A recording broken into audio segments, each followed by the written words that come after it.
There we go. Welcome back, everyone. Happy Thursday. We have only a few of us this week. I feel like we keep missing. It's like a different group of people this week. Like last week, we had half the we've got a group. rotation going Yeah. on. But AJ's back, Ronnie's back. Woohoo! Jerry is still here every single episode. I think Like we never always, king. we never shouted out, but like Jerry is the one person who has yet to miss a tribute talk. So Jerry is my rock. You know, like life is Seriously. full of uncertainties, but no matter what season of life I'm in, I can count on Jerry being present for tribute talk. Yes. Listen, I agree. at the time, Dramatic. I don't have a life, so Oh my god. Jerry. I'm like speech, and that's your speech. I also don't have a life. It's okay. Same. Well, here we are. Any news to talk about? I don't think there is anything. Got some reshoots going on. Oh Oh. yeah, reshoots. I was gonna say Germany. Jennifer Lawrence at Lawrence. the Eras tour, but that was just You my guys see, there's news. always news. All of us are coming up with things like right away. All of us are like, there's no news. And then immediately after, each of us has a different news thing to offer. Okay, we I'm should talk sad about they the didn't reshoots, play I guess. Safe and Sound though, Oh or my Eyes gosh. Open. That would have been so stupid. Like, That would would have been so perfect funny. with Jennifer Lawrence there, but whatever. I feel that is like the same vibe as the Hanging Tree remix. Stop. Stop. Like performing Safe and Sound at the Eras tour, that's what that's equivalent to. Yeah, I mean, I get it. I would hear it. I would want to hear it. Me too. The Hanging Tree remix definitely. I talk about it in therapy. I'm kidding. Shut up. I probably should. That's the I- reason I'm in therapy. I think that like my big thing with the Hanging Tree remix is that like I knew that it was a thing and I like listened to it when it was released, but I went to back in the day. I used to do like urban exploring and like explore like abandoned buildings with friends and stuff. We were in the parking lot of this abandoned mental hospital about to like leave the car, and then I hear it play on the radio, and I was like, why is it on the radio? I like it bothered me so much. And I couldn't leave. I didn't even want to go leave the car because I was so bothered by it. I was like, no, this is so stupid. Like, play the original version, please. All I remember with that song is like my mom had like Sirius XM in the car, and that would be like the one song they would like rotate like 3 songs, and that was one of them. And so I'm just like traumatized. I went to like a restaurant in 2020 during the lockdown. Like it was towards the end of the lockdown when restaurants were like slowly opening back up again. And it was the Hanging Tree remix, but it was not the Jennifer Lawrence remix. It was like a cover of a different, like from a different artist. Yes. Wait, let me see if I can pull up the exact name. And it was so funny because it was playing in the background, and it was like, I wasn't actively paying attention to the music, but I was like, oh, that's weird. Like that's like a vaguely familiar like melody kind of in the background. And then I focused on it and I was like, wait a minute. Like, what is going on here? And oh yeah, it's called Midnight, between parentheses, the Hanging Tree remix, remixes featuring Jalia. I don't know, but it's by Hosh and 1979, whoever the hell that is. But I Shazammed it because I was like, I need to know what the heck is going on here. And it came out in July 2020. What? And I was like, what? Because a COVID Darth creation. Pandemic related. I mean, literally, I was like, whoa. Life imitates art. This is crazy. I'm gonna send the screenshot. It's kind of like the theory that Stephanie Meyer would not have written Twilight if 9/11 didn't happen.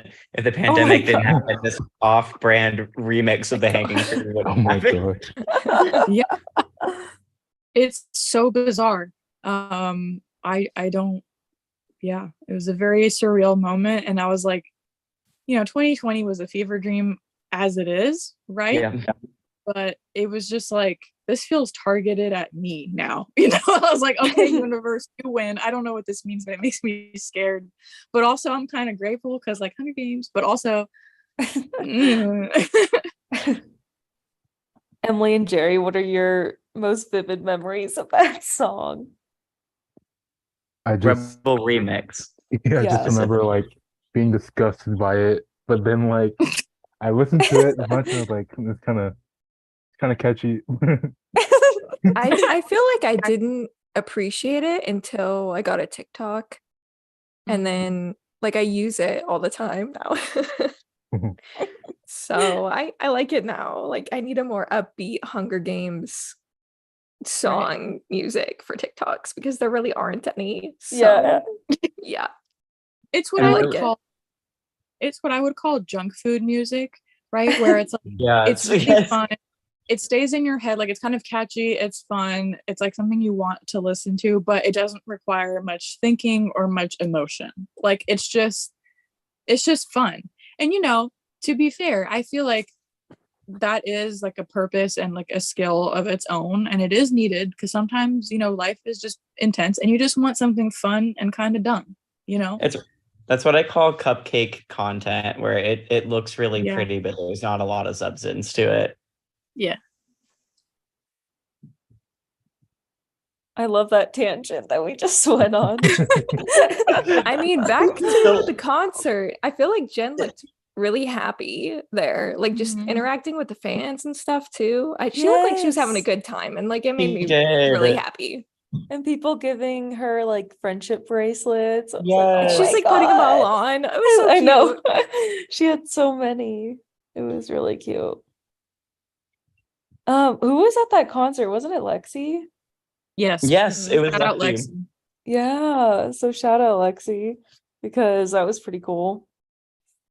She was so excited about that concert. I was super pumped for her. And then when I was on Twitter and saw that Jennifer Lawrence was there, I like freaked out.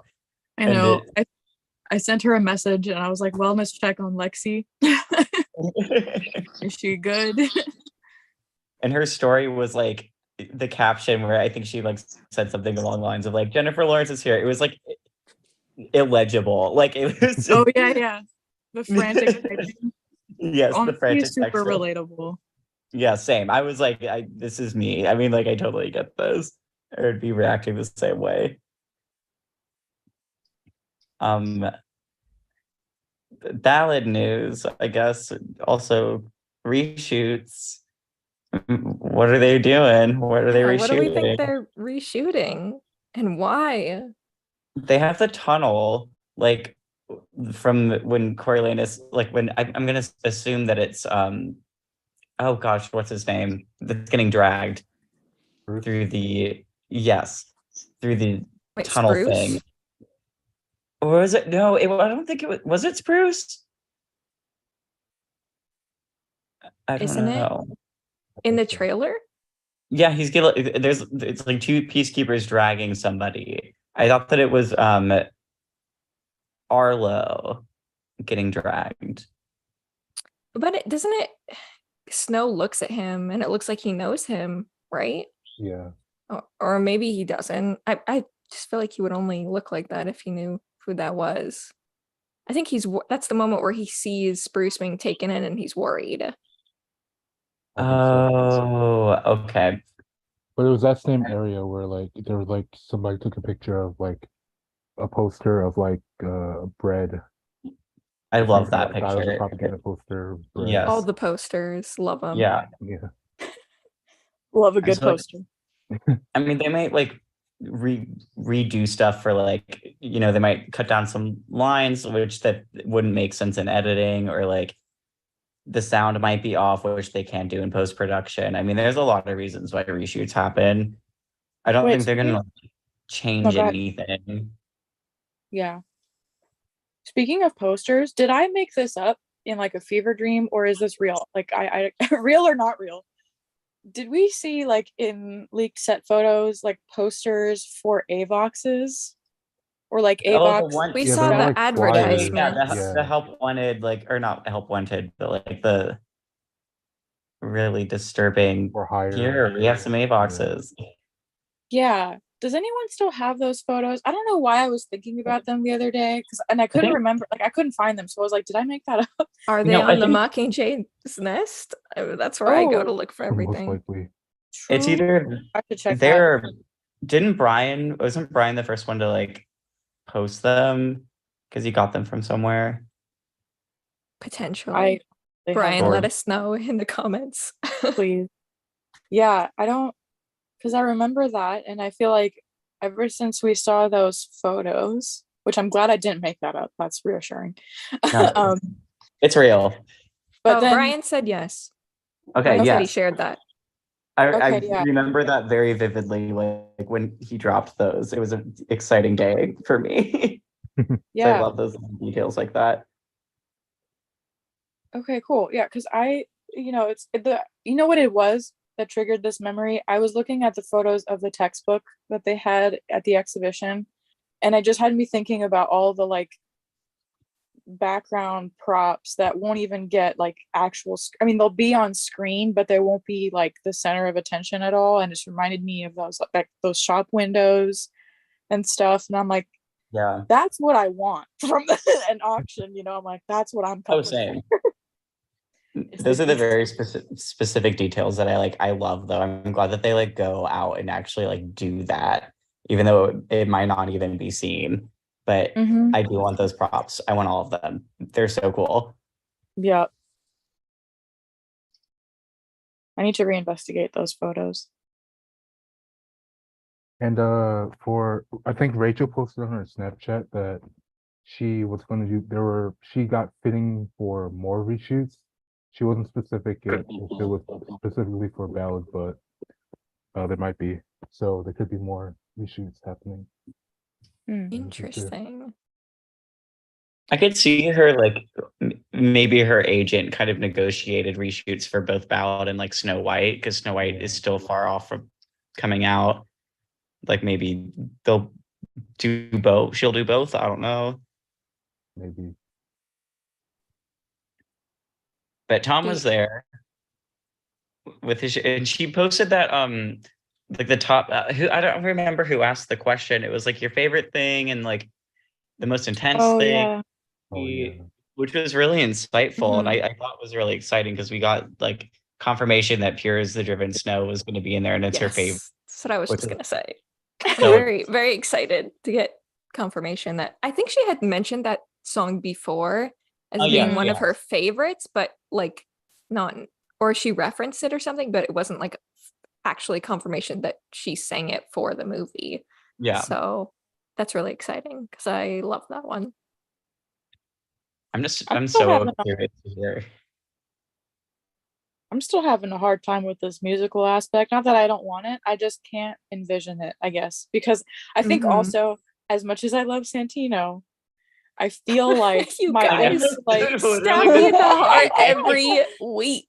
La la la la. Stop. La, Oh, la, so la, La la. la la. it's just like the awkward cadence of it all, and like I get it, but that was like my first impression.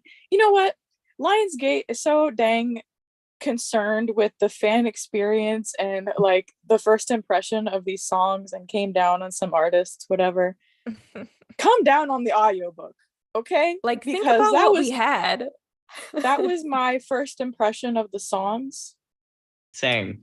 And like, it wasn't clicking. It wasn't meshing. we it needed will- something to transition us into the actual music being in the films. Like the fan versions are what we needed. Yes, agreed. I feel Or like- some very generic melody behind his awkward cadence, like literally anything, you know. And I know that once the movie will be out, it'll mesh very well for me. I have no like fear or anything, but that like right now, as things stand currently on this day, Thursday, May 18th, I just can't get my head around it. Yeah, I it's, have agree. it's that last missing piece. Yes. Yeah, I'm having the same feeling as like, when we hadn't seen any photos of Peter or Viola or anything, and I was like, I know it's happening. I got nothing, you know? Yes. That's how I feel about the songs. And it'll be better. But right now, it's not happening. So I'm excited. It's the last remaining thing. Like it is, I mean, the last remaining thing that I think will complete it in my head. Because like rereading this, like rereading the chapters now, I can envision the movie doing what's happening in my head, except for the songs. Yeah, exactly. Even poor Josh and his casting as Sejanus, you know, I even with that like 3 seconds, not even, of time in the trailer, I'm like, okay, I get it more, Same. you know, progress. But the songs, still waiting. I'm just Mhm. curious to see how many songs are they going to end up doing. I'm curious to see what they're going to cut. I What they're know. And how long the songs are gonna be. Like yeah. it's just all very hard to imagine. I'm I know wondering we if keep like saying that, but I'm wondering if like because I know that it's been said that there wouldn't be like a companion soundtrack for Ballad. I can't remember where that was mentioned, but I feel like I read that somewhere other than Yeah. just the movie score and I guess Rachel's or Lucy Gray's songs. I wonder if like they like recorded whatever, all of the songs in full and only like parts of them will be in the film. Like maybe the hanging tree will be complete, you know, like the bigger, more prominent ones will be fully in the movie. But that, yeah, like in the film, there'll be just like segments, but then Oh, on the record, it'll be like each song in full. Does that make sense? I No, would it does, hope 'cause- that, like I've thought about that, but I am the pessimistic one. I think it's just gonna be whatever snippet that's in the movie. I could see that though, because like that does happen in movie. I mean, the biggest example that sticks out in my head. I don't know if any of y'all have seen Scott Pilgrim. Nobody in this room has seen Scott Pilgrim versus the World. I know you're talking about. Yeah, I did too, There's but Yes, It- so good. great movie. There's a part where Brie Larson sings a song. It's a cover of Black Sheep, and it's so good. It's so good, but it's only like half of the song, not even. But when you go to the official soundtrack, it's like the full version. Mhm. So I could see it like just being snippets and not like the full thing. But I really hope the hanging tree is like the full thing because I think they'd be more impactful. I mean, even if you look back at the Hunger Games, like the first movie, Deep in the Meadow isn't the full version from the book. Yeah. And even on the soundtrack, because it has like a whole nother verse to it. It would be So, cool yeah. to see Hanging Tree in full in the film because I feel like that's what they did in Mockingjay, right? Like they Except did it for as like Necklace of Hope. I hope it's Necklace of Rope in Ballad because like yeah. I'm sorry, that change bothered me and I thought it was stupid. But you And know I don't what? know Like why they it's did it. possible that they would do the original in Ballad because Plutarch says it in the film that he had it Mhm. changed. Yeah. Yeah. But like why did that even happen? Why did he even change it? Like it was It's kinda still dumb. it's so Right. stupid. I was rewatching Mockingjay Part 1 the other day, and like that part's still like out of anything I think in the entire series, it like bothers me the most. I'm just like, what's the point of that? Like, why did you do that?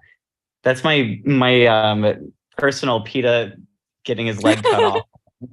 Like, it makes me so angry. I don't know if it was for rating purposes or what, but like I'm hoping that they keep it in. I feel like it's possible.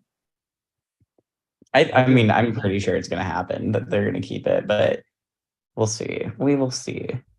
Yeah, I if think they the did the important full part is gonna be- versions of the songs, like there's also quite a lot of songs. So Mhm. that would be a lot of extra work. I feel I like. mean, why do you think the movie's 3 hours long? It's not for the not It's for the the length of the songs. novel. It's the songs. Yeah, that does make me kind of like. I'm really curious to see how many they keep in because there's a lot of stuff that happens non-song wise, I guess. So I don't know. We'll see what happens. Hmm. I have She also said the another. most intense stunt was at the zoo. Yeah. I Which mean, is if I was being interesting. dumped out, if I was being dumped out of the back of a truck like that, I would, you know, Same. That would I would hate that. That'd be very a intense. little unsettling. Yeah. And I'm gonna assume that like in the arena, I mean, she probably has some like good action scenes, but because in the book you don't really know what's going on with her, like she's just kind of hiding out. I'm sure the scenes that they did invent for the movie to like show her Yep. in the tunnels and stuff isn't like as nearly intense as like Yeah. being dumped out of the back of a truck into a monkey.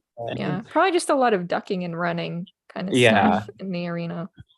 And it seemed like it was a very practical like stunt thing from like at least set photos and Mhm. stuff that you've Like building seen. that whole back of the truck to dump them in Yeah. there. Just Like imagine kind of just, like, scary. 24 kids just sliding out of that thing. That's terrifying. I mean, Suzanne was crazy for that, I have to say. Like, I'm excited to see it because we didn't see any of that in the trailer. I didn't see like any zoo things in the trailer. I would love to see some zoo stuff. But I've said this on previous podcasts. I normally am not like one to hate spoilers. Like I typically love spoilers, but I would be really happy to just like not see anything more from Ballad, like the like trailer wise until the movie came out. Cause like Same. I like how perfect the trailer was in my head. Like Mhm. it was perfect. Like I mean, there's no notes on it whatsoever. I know. Now I'm kind of worried about anything coming up that I don't like. Yeah, you know, because exactly. I liked it all. Everyone hungers for something. I stop. Please no. I just remember being at the airport with you, AJ, and just like running up to you and being like, "Did Bro. you see this? Did you see the was- tagline?" Talk about a core memory. That was like the chaotic So evil- stressful. of seeing the trailer like the night before. It was like the evil counterpart as far as like vibe, because it was so stressful. I don't know if this is such a side note here. I don't know if y'all know this, but I took AJ to their very first Chili's at the airport. What? Yeah, Yes. they'd never been to Shocking. Chili's before. My When you guys got there? God. Yeah, we got to The it chips was and when the we were salsa. leaving. Oh my God. We didn't get the We don't chips and have that. salsa, which I'm mad about. But like, it was when we were leaving to fly back to New York, and like AJ was like, "Oh, let's get some like just a bite to eat," and I wasn't hungry because I ate a lot for breakfast, and then I saw Chili's. I was like, "We're going to Chili's," and I like dragged them all essentially. And by the end of the meal, they looked at me. And they were like, I'm so glad that you brought me here. This was good," or something along those lines. And I was like, good. Another convert of Chili's. Yes. I wish I had gone. I've never been to Chili's. You haven't been to Chili's? No. Why didn't we go to Chili's when you were here? I don't know. Chili's is so. I worked at Chili's for like 2 years. No, It you was did the- not. Yes, I did. I was the job that I transferred up here from Knoxville, Tennessee to New York. It was the Oh job that my I transferred up here God. for. Because My I life has changed. I'll I have love you know- Chili's. You But are every- iconic. I'll have you know that the 2 times I've been to Vegas since our Vegas trip, I have walked past that Chili's at Harry Reid Airport, and every time I've been like, it just, it just doesn't hit the same. I just Um, love how you Okay, said but the the fact last that- 2 times I've been Yeah. to Vegas before. I'm It like, hasn't even been a month. what? I know. And I was supposed to be going again next weekend, but sadly that event was postponed. Like, why don't you just have like a second house there? Like, why don't you? Babe, if you want to get me a place there, be my guest. It's all like we can all Also, we pitch will- in. It's fine. We can all pitch in and like get like a No. timeshare. The tribute timeshare. I love the triple T. Oh my God. I also like the Chili's just makes me think of The Office, and Yes. Yes. and I So proud feel of caught this in this Chili's Chili's right now. Yes. Listen, if that were to happen to me, like when I was working at Chili's, if something like that happened, it wouldn't have even been the most insane thing. Because I saw not one but two marriage proposals at my Chili's. Oh, God. I'm not even no, kidding. you're The first time I saw it, lying. I was like, this is never gonna happen again. This is the most insane thing I've ever seen. And it was like 2 months later that another person proposed to their girlfriend. And I was like, what the heck? And they make it a huge thing. And I'm just like, why? Like out of Chili's. Max, if you're listening, here's an idea for you. I mean, I truly feel God at this Chili's tonight. I mean, Amen. Proceeds to Magical get banned place. from Chili's for a lifetime. and what was the worst thing is that I was a host there, so I would have to say hi, welcome to Chili's. Oh my God. Yes. Did That y'all is see? iconic? Sorry, this is an office tangent, but did y'all see when like Chili's, like the official, I think it was their Twitter, officially unbanned Pam Beasley, Yeah. and Jenna Fisher was like, So this is a Hunger Games podcast, not a Okay, Chili's. I have another piece of news that is very important. uh-oh. Probably no. breaking news. Uh-oh. Wait, what? Josh's Oh no. Five Nights at Freddy's No. trailer came out. We're That's entering the funny. Josh Hutcherson renaissance. Yes, y'all. we are. About It's damn happening. Finally. He's so handsome. He's That man just like slept looking. on. He's looking better and better as he gets older. Like he's so cute. Aging I like can't. fine Mhm. wine. Five Nights at His jaw. Freddy's. His Which jaw I'm gets excited because that he's, I'm excited that he's in a new movie, but I'm also like, damn, this is a genre that I just don't get into. So I'm like conflicted. AJ, we will go together. I love horror movies. I will make sure that you don't get too scared or something. I don't know. Oh, I'll go see it, but I need it to be like, I can't go on opening night because I need it to be reviewed on Does the Dog Die before I 100%. Mhm. 100%. Mhm. What 'Cause is that way- that? it's my Oh my favorite thing God, in the what? world. It's the Okay. best website. It's my favorite thing ever. I highly recommend this, especially for my trauma girlies, my PTSD girlies out there. Shout out. Shout out. Let's go. Does the Dog Die is doesthedogdie.com. It is a website. It is crowdsourced, and essentially what it is, it has not let me down so far. But basically it's a database. Every single movie, TV show, even video game is listed on there. Even the most obscure titles. I swear I have looked up the most obscure titles, like only 6 people have seen this movie, and guess what? It's on there. And Same. essentially, it has a really extensive, detailed list of possible triggers, like that are like common, but even like really Mm. niche ones. But I guess they're common enough that like people are looking for this. And you can vote, yes or no if the movie or show, whatever, contains that trope or that, possible trigger. And you can also leave like a comment sort of explaining it. So if, let's say, there's like vomiting in the film, right? And that's a trigger for you, right? But there might be, maybe there's no vomit in the film, but maybe someone is like coughing really loudly. So it's like, well, it's not vomit, but it's kind of similar. Like, so you can explain like what is happening. And people also put in like the timestamps or the episode number or whatever it might be, so that you can safely navigate shows and movies. And it's something that I've been using for the last, I think, like 3 years now. Same. And yeah, it's really amazing. I have certain rules. There are certain things that I just will not watch. And so, yeah, it spares me a lot of grief, possible like re-traumatizing myself, like all of that stuff. And horror movies is a genre that, I mean, I guess understandably is like kind of a minefield of possible triggers, just given the nature of the genre. So yeah, highly recommend Does the Dog Die. I made an account. It's free. I made an account, you can use it without an account, but I made an account so that I could vote on there and help other people. But yeah, so shout out Does the Dog Die. Okay, but I just looked at the Hunger Games, and the first entry is Does the dog die? The dog mutations don't die, though one does get shot with an arrow and recovers. I mean, that Yeah. was the OG purpose of the website, though. Like, Yeah. if it was just a dog that died, but now it includes like stuff like stuff for the children, or like animal abuse in general. Like Man, it gets even so specific too. There's like it one does. on there that is does a favorite toy get destroyed? And I love that thing because that's why I Yes. cannot watch Toy Story. I have never seen it and I never will. I cannot cope with toys being damaged or broken. It's like deeply upsetting for me.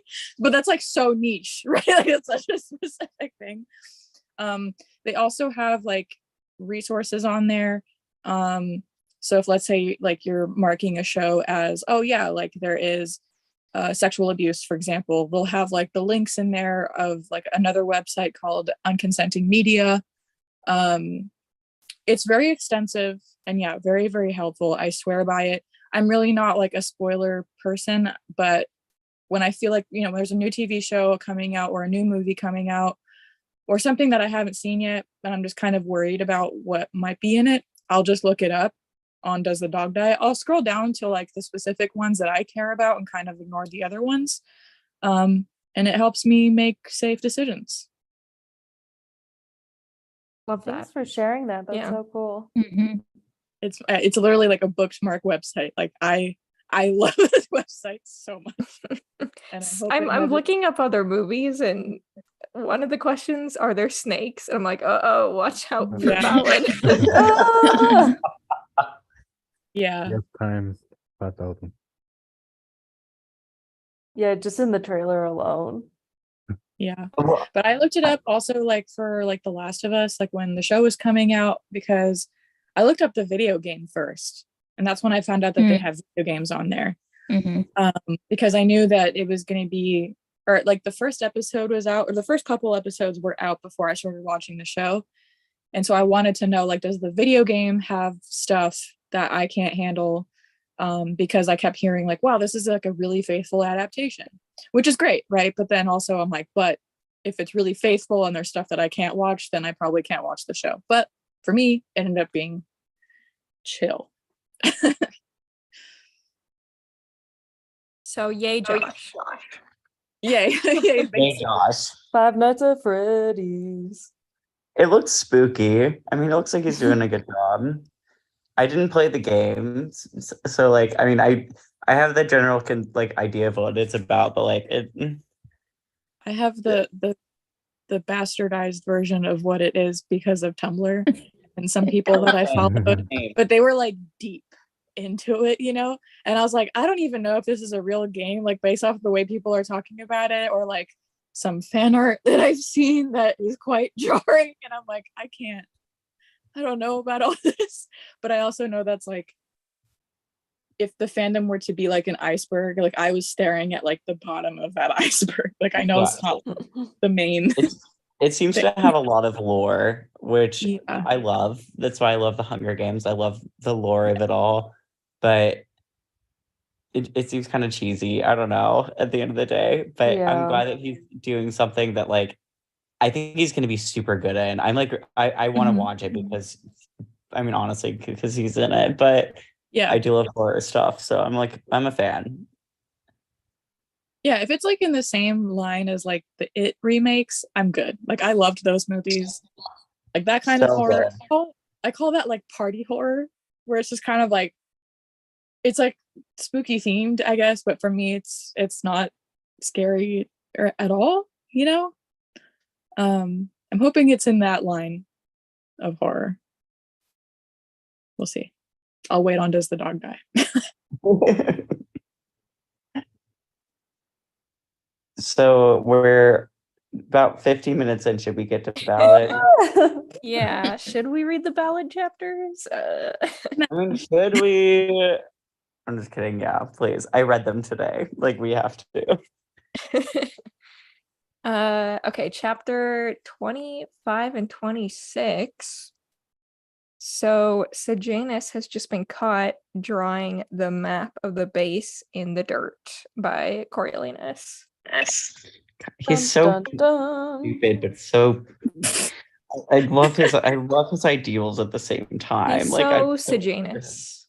Mm-hmm. so it's so Sejanus.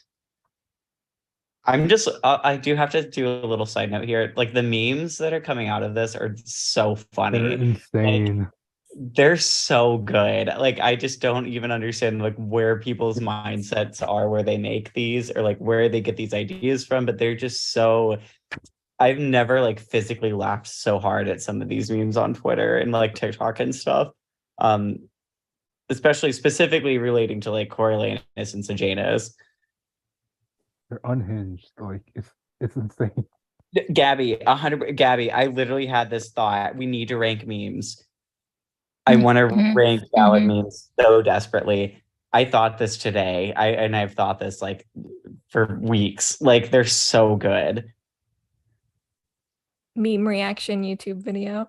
Yes, please, please. I saved like 4 today. Like I mean, it's.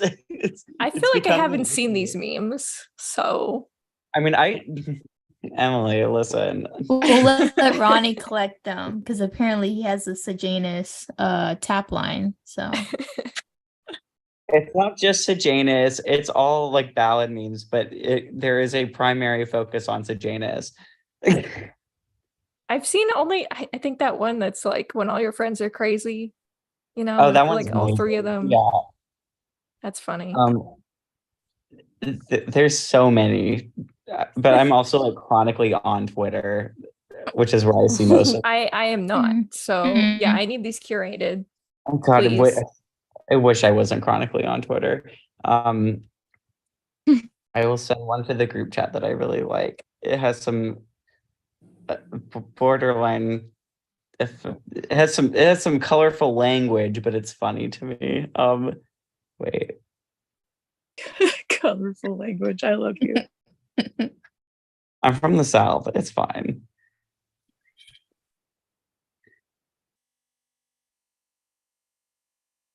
It's like giving 2010s energy, like 2010 meme humor, and it's so funny to me.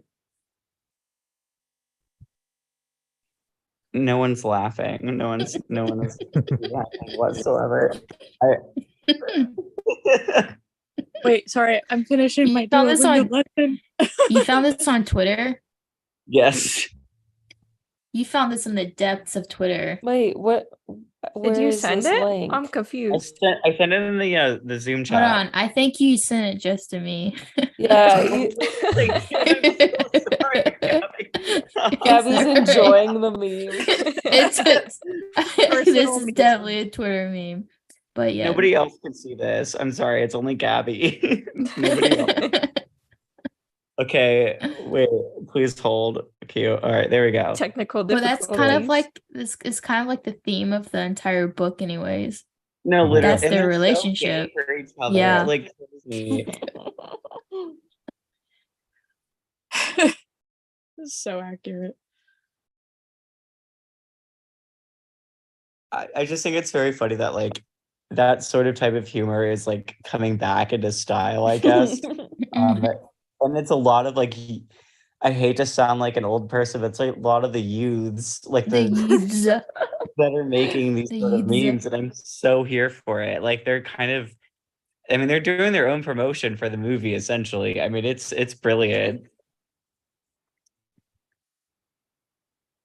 But yes, Sejanus being Sejanus, drawing a little map, being too obvious.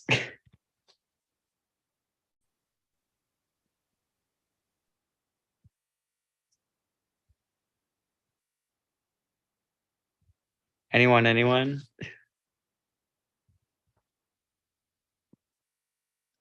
Don't all talk at once. No, literally, I was like, come on, y'all, somebody say something. I know I talk a lot, but like when it comes to like moving, when there's dead silence, I get super uncomfortable. I'm Dead finishing air. my Duolingo lesson. I'm sorry. Dead air. Come on, AJ. I'm trying to there's this lady that I'm trying to beat. Okay, just let me live. So we get this confrontation between Lucy Gray and Billy Tope. They're like interacting for the first time. Drama. Tea. And Choreo doesn't really do anything. I feel like No. he thinks he's gonna jump up and like defend Lucy Gray, but he doesn't really. But she He doesn't just, really like, need it. And she like no, bites him. Yeah. She Yeah. bites him. I said, that's what's up. That's someone who's been in the arena. Yeah. he's just like a little just like a little sob, but like he's like very Oh, I'm glad at least one person understood that, and I apologize. He like does not fight for himself. He like thinks internally like, oh, I'm this big person and I'm gonna do all this stuff. And then like when he's confronted, he gets really uncomfortable. And I think that's kind of why like the ending of this book makes it so much more impactful, is because he actually like takes a stand, but like when he takes a stand, it's in like the most disturbing way possible. Yeah. God, I hate this guy so much. Yeah, I love that he's just like, I know all about you. Like that's the Yeah. the thing that he comes up with. Yeah, it's like he's trying to own it, but he He's not doing a doesn't. great job. Yeah. Yeah. Um, It's really interesting the theme with like Lucy Gray and like the connection between Lucy Gray and Tigress, and how yes. yeah, and like that, and that reminds me of like the same a similar situation that Katniss had the reality that Katniss was in, and trying to protect, like have food for Prim, and it's kind of like a situation that continues to happen for the females with female characters in the series. Yeah, it's Yeah. definitely very reminiscent of Katniss trying to protect Prim.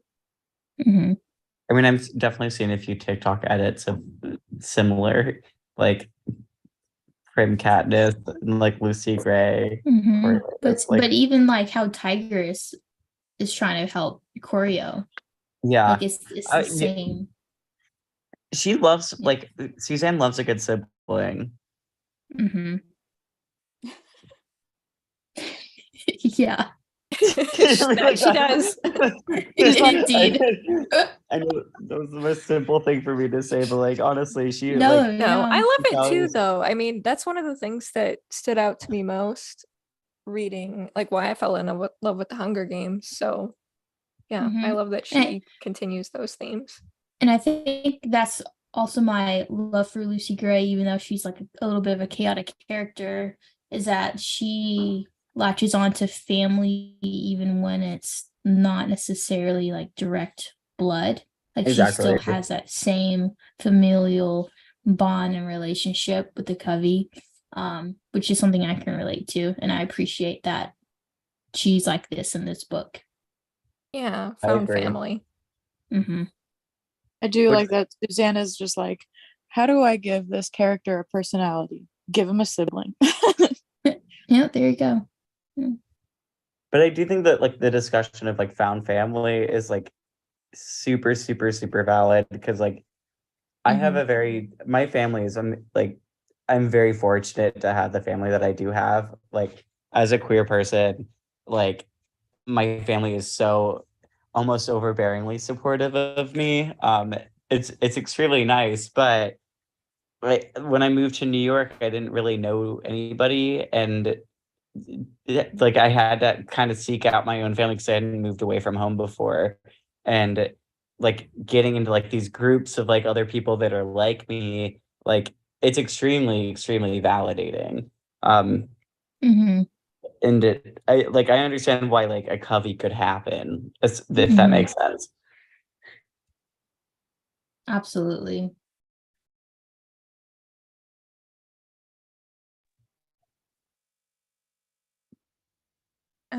So then let's see. Lucy Gray and Snow decide to keep their relationship a secret and not let people know about it.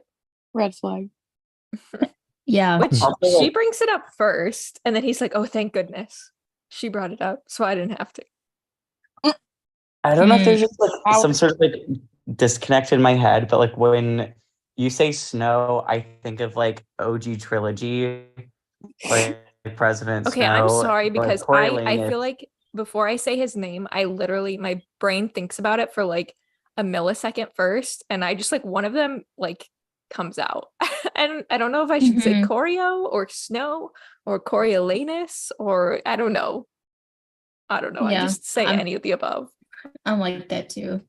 I I understand feel that like completely. Choreo feels too playful and like cute to me. Like if the character's calling him that is one thing, but like I will not call him that. And then Same.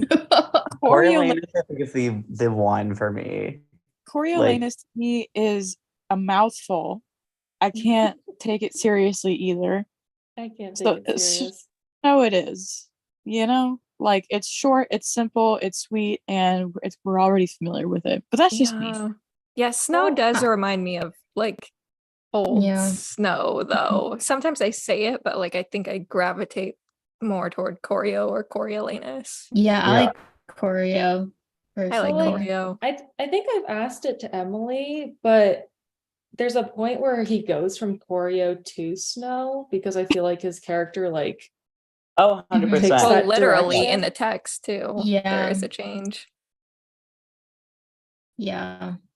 What an interesting character. Like Suzanne, girl, Pop off on this one. Well done. she is. She's doing the thing. It's so interesting. Our queen.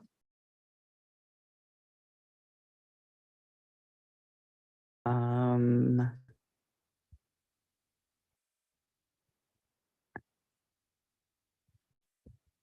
so like I didn't realize like how because I was listening to the audiobook, I didn't realize until I picked up my physical copy. There's not much left, but like for some reason in the audiobook it seems like there's a lot because I feel like there's a lot that happens between now and the end of the book. It just kind of accelerates, kind of Mhm. Mockingjay-esque, I would say. Yeah. And I was like, oh, are we only here at this point right now? Like, but it's gonna accelerate so quickly. Hmm. Yeah, all of a sudden it just starts to go downhill real fast. So Mm. downhill real Makes me fast. worried, or Um, I guess curious how long part 3 is gonna be in the movie. I feel like it's gonna be pretty short, but I hope it's not too short. I honestly think it's the most important part of the story. So I hope they focus a lot. I mean, the games, I mean, I think are there's a lot that can happen in the games and like stuff that isn't shown and or isn't told in the books, but is shown in the movie that like we want to know about. But part 3, I think, is like the most interesting part. It's just it was the most unexpected part. It was such a shock to me that he like ended up becoming a peacekeeper in District 12. I really hope they focus more on it, but I don't know from what we've seen from the trailer, but there's only one trailer, so who knows how they could have edited it. It we'll see. We'll see. Yeah, the trailer made it seem like the games is the longest Yeah, but aspect of the film, but I kind of think it might be the shortest. I think it will be because I think that having the games as the focus in the trailer, it brings people that aren't just like casual fans back in. mhm. Yeah. It's like the familiar thing, and like the whole District 12 stuff is it's kind of back. Like it's going to be a big surprise for them. Okay, and then we have Sejanus and Snow, Coriolanus. I don't know. Boyfriends. Now I'm self-conscious. Having their confrontation about Sejanus talking to Billy Tope and what was happening. I like Yeah, this quote. Oh, sorry, Gabby, go ahead. No, I was just gonna say here we see Sejanus throw a little temper tantrum. Mm-hmm. Yeah. Classic Sejanus, you know. Listen, if I was living in the situation, Sorry. I would be having little temper tantrums as well. I don't blame him. I'm so sorry. I just don't like this character. But I love him. He's my husband. he's kind of my Gale. I'm so sorry. He is kind of a but- Gale. No. Yeah, I'm No, gonna he's hop like a him mix now. of like No. PETA and Gale. Uh-oh. No. No, Don't no, call him no. by Peeta's name. Gale. Don't No. call him by Yeah. Peeta's name. Yeah, we do not associate the two. Mm-mm. Mm-mm. Do not Don't- tarnish the good PETA name. Not in this household. So Janice is just he's too good for this world. I understand his like radical ideals. Like when I was younger, I would like have similar viewpoints about like the government and stuff like that. Like I see myself a lot in him. And he's also just like super gay. So of course I relate to him. Well, I think my problem with him is that he's hypocritical and he's not consistent in his ideals. So I He's think also, like- that's why. He's very naive. as He's well. 18 years old though. He's a child. Like he's 18. True. He's very course. impulsive. But Peeta and Katniss were not like that. You I know? know. No. They weren't Yeah, acting and so up I- like that. They were younger. Yeah, and they didn't have privilege But like who the way Sejanus here- did. But like Katniss didn't even want to participate in like the rebellion. She just wanted to run away. Like Yeah, I mean, she's everybody also- has their Yeah. like their Of course. faults.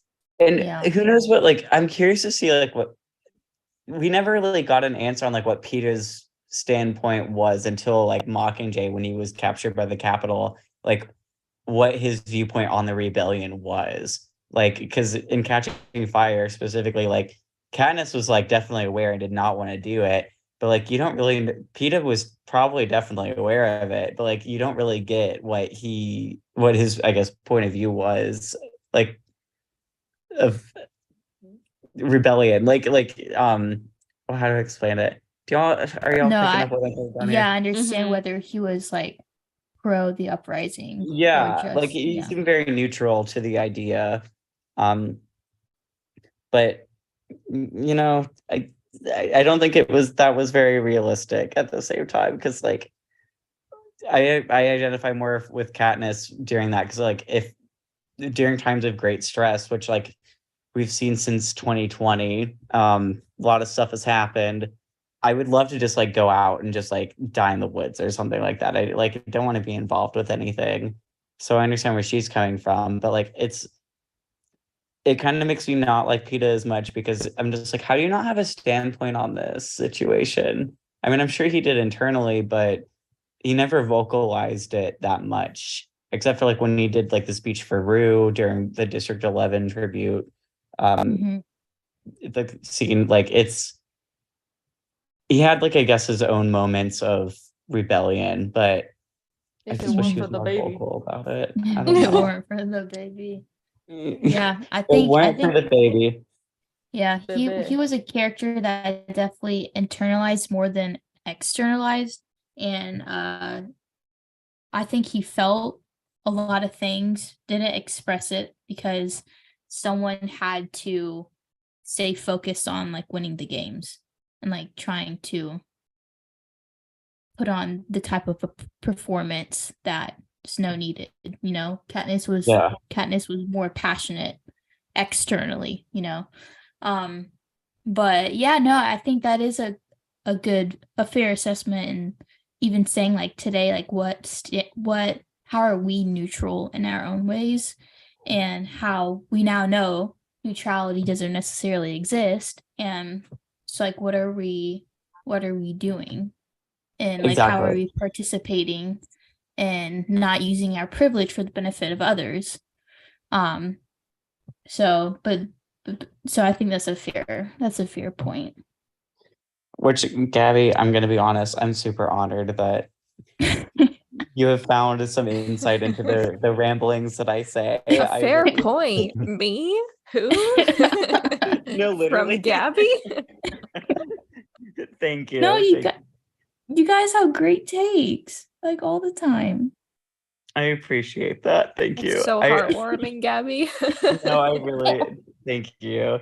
I mean, this is a very when we went to Vegas and talked to Francis, I mean, he was saying how like this is a very like philosophical book and how he had to like reread like philosophy and like all of that stuff to kind of Yeah.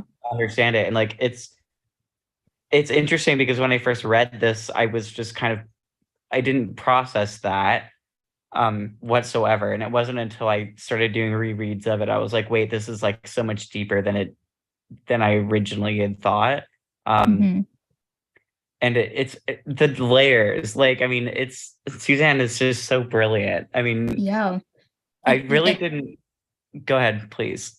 Like I think that's why I latched onto it so quickly and why it's one of my favorites because of how openly philosophical it is. It's not like hidden. It's not trying to be just YA.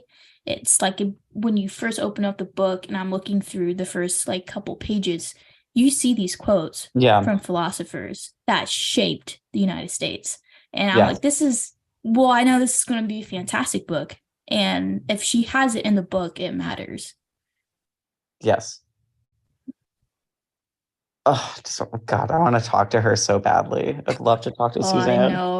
I know. It's I'm gonna just be thinking so about talking to good. Francis and just like, I don't know. He just started talking I and I would- was just like, yes, yes, I Same. get it. I love you. I Thank would you. love to hear his like what is he understanding from the book that he's trying to capture in the film. I would love to know.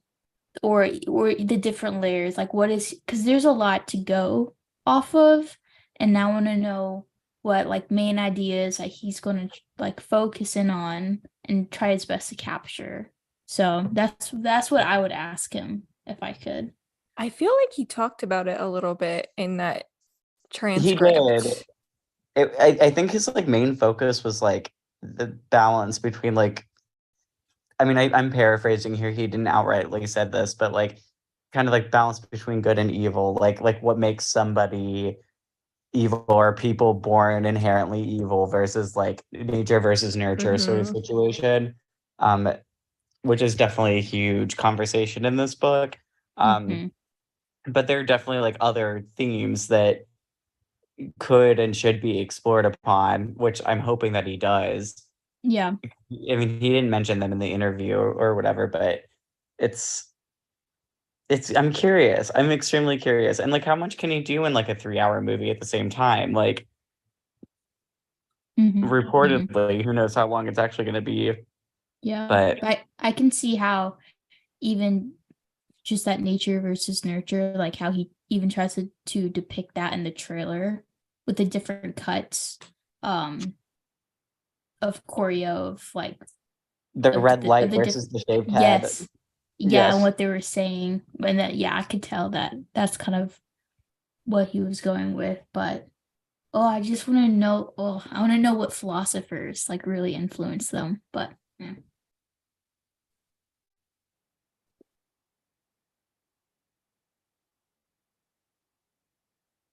So it's a Janus. He's Yes. kind of worried about committing treason. Like he's naive in the fact that he just like is thinking he's helping the rebels like get in there and just like talk to Lil, right? Lil is the one that's Yeah. Mhm. the base. But like obviously they're going to be trying to do more than that. And Yeah. that he's worried that he's actually committed a crime of some sort. Like, like- pick a side. What? Pick a struggle. But like, I mean, it's only 10 years after the rebellion, so I'm sure he's having a lot of like conflicting feelings about like where he stands in. Like he comes from a prominent district, and like his family is like super super high up and like rich. So like, I mean, I'm sure this definitely like makes him extremely conflicted about like his viewpoints. I feel like he isn't conflicted though. Like I feel like He the whole book said- he's been like, I'm District 2. I'm No. District like the whole time. That's a Imagine if just like perfect. Josh just like turns around dramatically to the camera and is like, I'm District 2. But stop. I would honestly like that would be iconic. But Emily, that was But a good it's- impression of him, honestly. Yeah, it was was. fantastic. Well done. Wow, thank you. Thank you so much.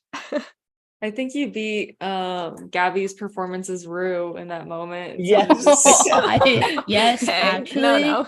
Yeah. Emily, I'm gonna need you to say you're monsters, all of you, in Janice's voice. Girl. I'll have to prep for that.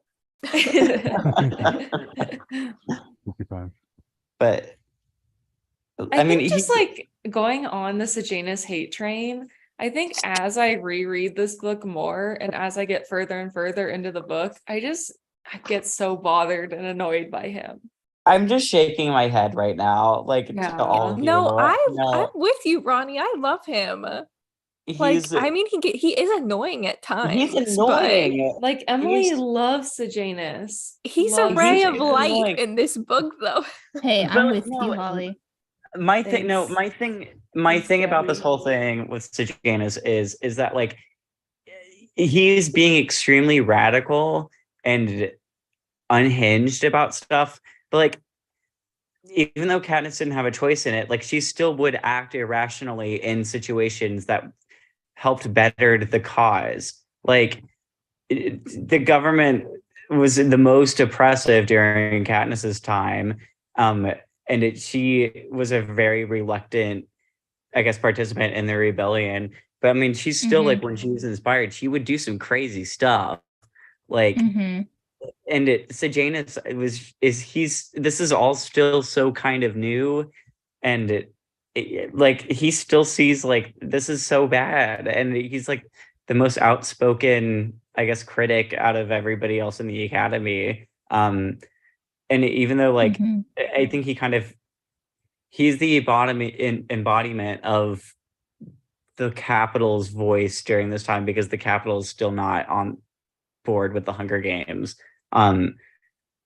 Like I don't know. I think he's very endearing in a way, and also like I feel like I would be him in this situation. I'm also kind of radical against stuff like this. So I think that the difference is that between Sejanus and Katniss is that Katniss, even though she's reluctant, she still does the things to support the cause. And Sejanus, he kind of ties one hand behind his own back. Like it's like he was in the position to change things and to work vehemently to change things and go up against like the future presidents now. Like he really could have done something. He was a mentor. Like he had money, he had wealth, he was in the Capitol, but yet what does he do? He runs off and goes to like one of the lower classes he could have been within the society, and doesn't go there to necessarily rile up support, but he goes there because he wants to be like a medic. And it's like, you could have been a medic for the entire class. Like you could have changed the society, but instead you're wasting it because you can't figure out you can't like reconcile where you're at with your convictions and how you're feeling about this. And you hate the fact that you're in the position that you're in, but you need to do something about it. But what he does is ultimately unhelpful. I knew right when you were starting to speak that my opinion would be changed completely, Gabby. No, that's just my reading from it. Like I want you to have your own opinion. Like no, but it's extremely valid. I mean, he definitely had a lot of power to change something, and yet he just kind of like, okay, let me just screwed it all up. Yeah, I mean, but part of me is like, this is so annoying because I hate to toot my own horn here, but like I think he followed Coriolanus to District 12 because he loves Coriolanus. I think I think something that about that relationship like clouds so his gay. judgment. Like Mhm. it Mhm. seems strange that he doesn't like the Capitol, but yet like he's cozying up to somebody and wants to be close friends with someone who is like loves the Ooh, Capitol, you that's know? interesting. Yeah. Like Hmm. Yeah. why? I wonder if he has this weird toxic like codependent trait about him I mean, he has that definitely makes like parental issues. I mean, his dad doesn't seem very like Mm-mm. in the picture, I guess. maybe he I has mean, misplaced attachment styles. I mean, This is interesting. you mean, in other words, he has daddy issues. Yes. Genesis daddy issues. Get out I of here. mean, Corio's the only person that like shows him any kind of like positive attention. But it's I so guess. cold. Every Yeah, single care for well-being.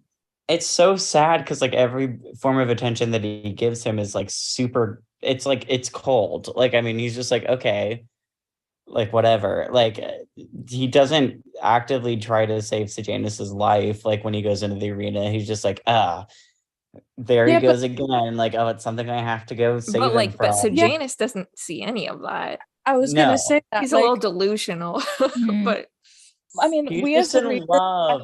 the narrators, like the way that it's described, like we're privy to Snow's thoughts. We know how he feels about Sejanus, but from Sejanus's perspective, he doesn't know all that. He doesn't know that Snow is like putting on this act of being like charming or whatever, and then like in a more dire situation where he's like coming in to go get him. Like, if that were you and you have this like classmate who's coming in to save your life or whatever, like you don't know that they hate you in that moment. you know? Right.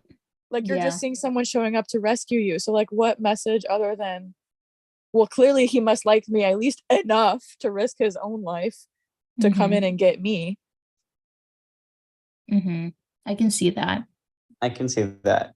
They're also like he's in love with Coriolanus. I mean, so- there's Yeah, that for sure. Yeah, I can. No, Ronnie, I think your argument is also convincing because whenever there's this weird, like there's a romantic love, but it's unhealthy and it's a little bit codependent, a little bit like it's abusive. got- It's honestly kind of it's, an it is no, it relationship. definitely it's totally abusive. And I think that is how Sejanus can kind of have like the what's the saying, like the wool pulled over your eyes, like Yeah. like he can't see Corio for who he really is because of his own filters of like romanticizing Corio and having like this trust put in him that he really shouldn't, or this need that he needs to get fulfilled, and he's looking for Corio to fill it.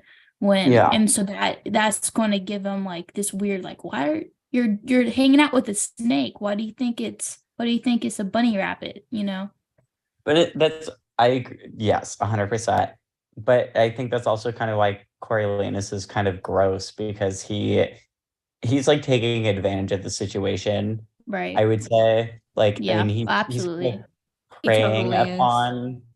Yeah, it's Mhm. gross. Like he's just. he's just I hate excited to Coriolanus. have someone around him that Yeah, like he Loves just wants him. somebody that gives him attention in general, and I think that's why he is very flirty with Sejanus, Mhm. because he just like wants that kind of validation. I mean, he Sure. never got validation, Coriolanus, like his entire life, but it's Mhm.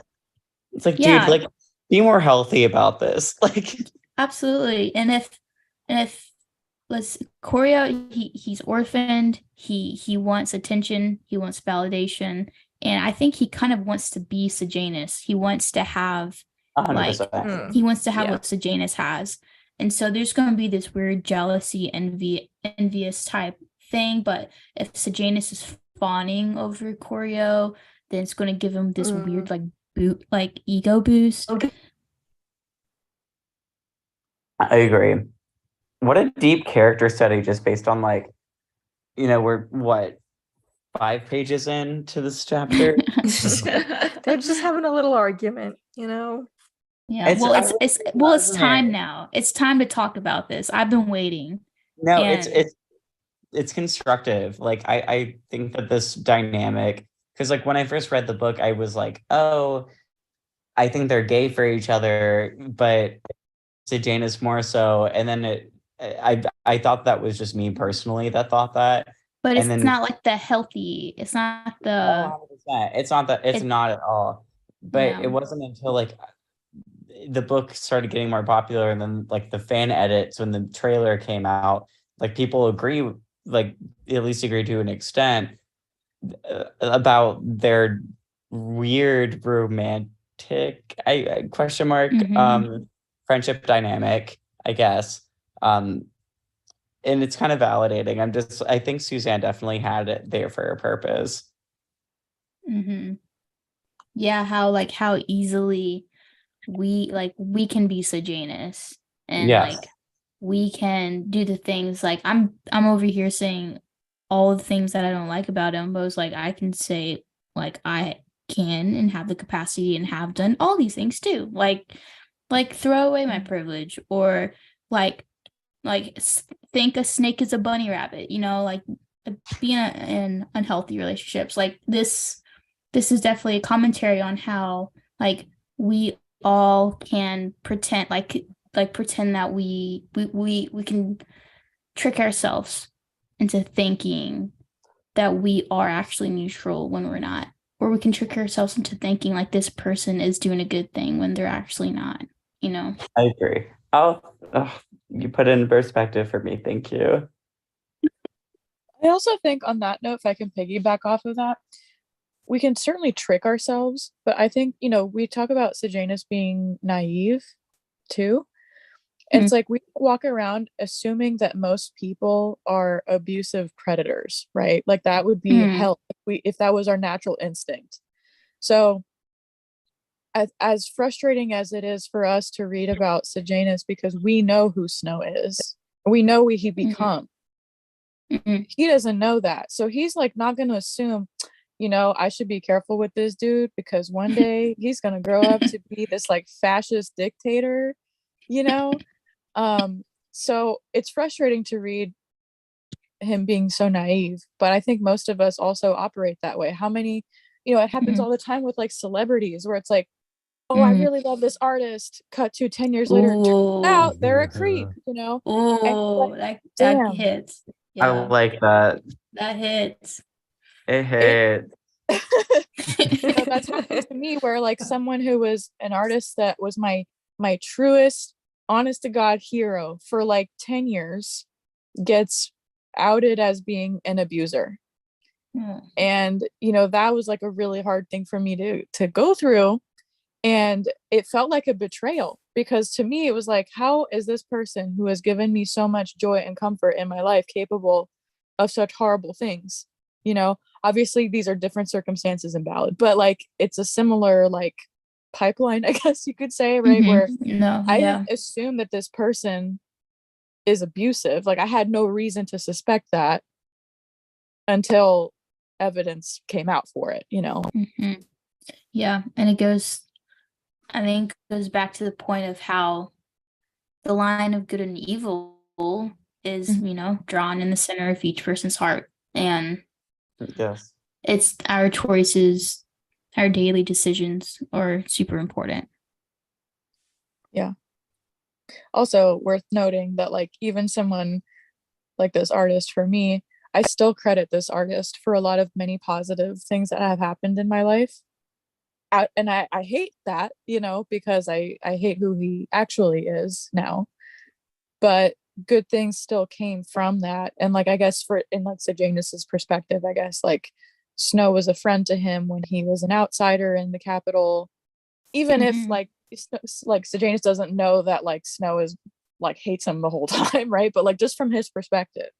I mean, he got him out of the arena, like right. He got him out of the arena. He like, they have a friendship in District 12, whatever, like, and it's skewed and it's warped and it's like, not at all an ideal situation for any of them to be in. But again, like we're talking about good and evil, gray areas, all of that. Like we can hate it all day long, but it's there. Pretty Yes. Gray, like Lucy Gray. Uh-oh. Hey. Oop, oop. If I can quote something, my favorite line from a movie I really like called American Hustle. Things are not black and Just a little movie. A little movie called American Hustle. I forget what the first part is, but it's something basically the world is not black and white, it's extremely gray. And that's like my favorite thing, and I live by that. I keep seeing that repeated throughout my life in so many different ways, and I feel like the Hunger Games is a great Yeah. example of that. It's extremely gray, Yeah, whatever that it re- means. Yeah, it really is. Shout out American Hustle. Please watch that movie if you have not. It's Oh great. my gosh. It has a fantastic soundtrack, fantastic costumes, Jennifer Lawrence, Amy Adams. Can't go wrong. Amy Adams. Listen. So back to the chapter. Anyway, Mm-hmm. Coriolanus writes a letter to Dr. Gall, Love it. which he's still like completely freaked out by her, but yet he's like, let me just Mesmerized. initiate contact again. now that's Stockholm syndrome. I just love that he hears that Dr. Gall defended him, and like when Sejanus tells the story of what happened in the Capitol, and like put Right. Coriolanus in a different class of like a crime committed than what Sejanus did. So he's like, I'll just write a little letter to her. Let's just keep this going, this momentum.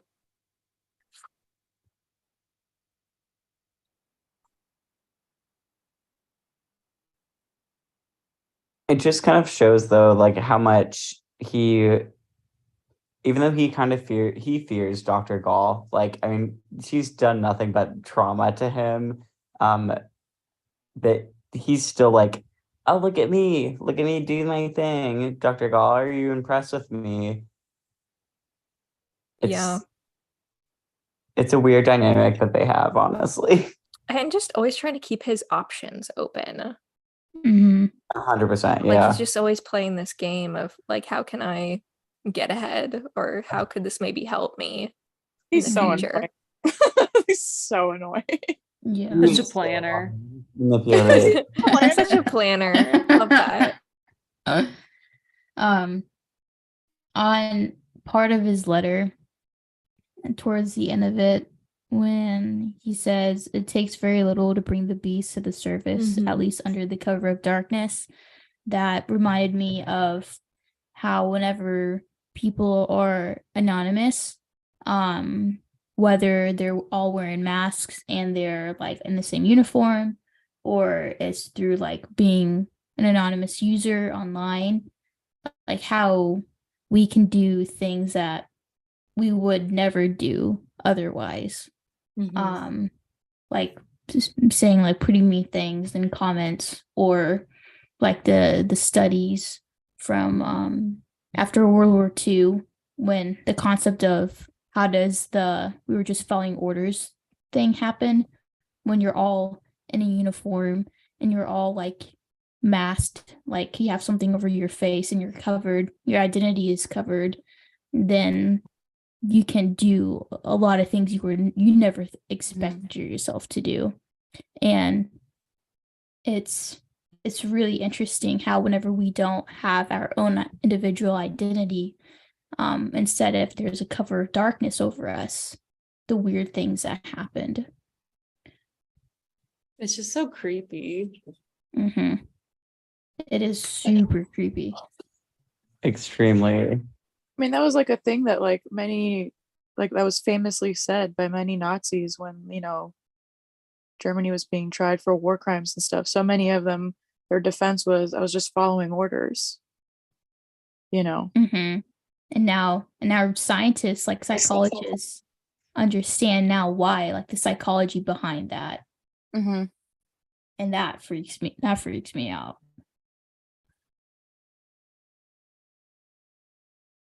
And unfortunately, that ideology, like, what's that sort of mindset is coming Ideology. back. Yeah, it's coming back, and it's really upsetting. Mm-hmm. Yep. But We- yeah, that's just what I noted from the note, though, from the letter.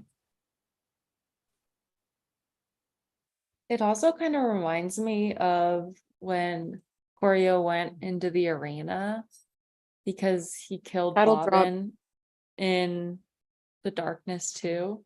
That's right. And so that's something that I kind of like reflected on, Yeah. especially he him talks- writing that down. Like he's a part of that. Yes, that's right. And when he talks to Lucy Gray, like describing it, he tries to justify why he does it. Mhm. Like, and how, and the same thing with Lucy Gray, she justifies her own killings. But yeah, that's totally right, Holly. He is part of the other, the people that he's otherizing. He is one of them. Why Which is is this a book so good? doing that.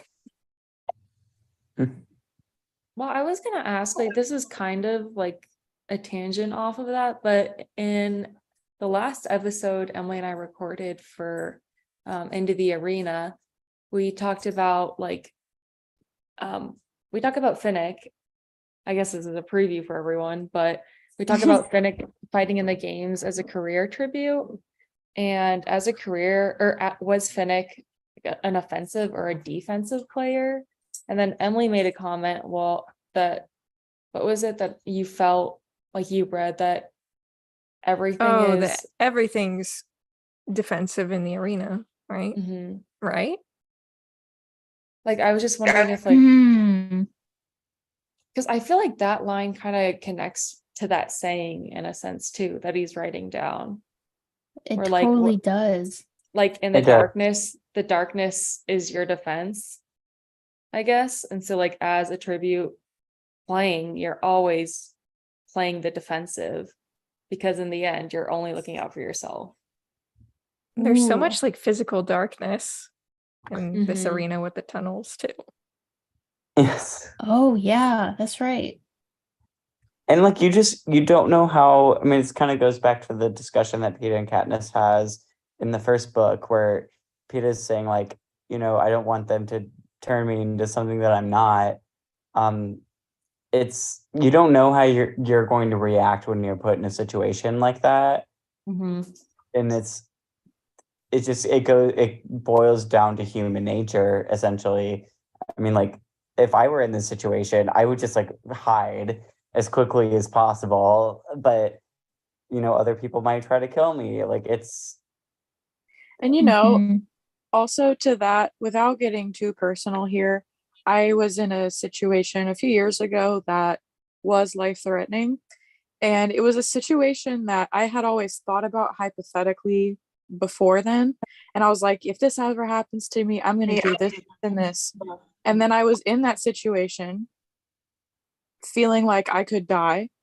And I had a completely different reaction than I ever thought I could, try to quote unquote plan for. Mm.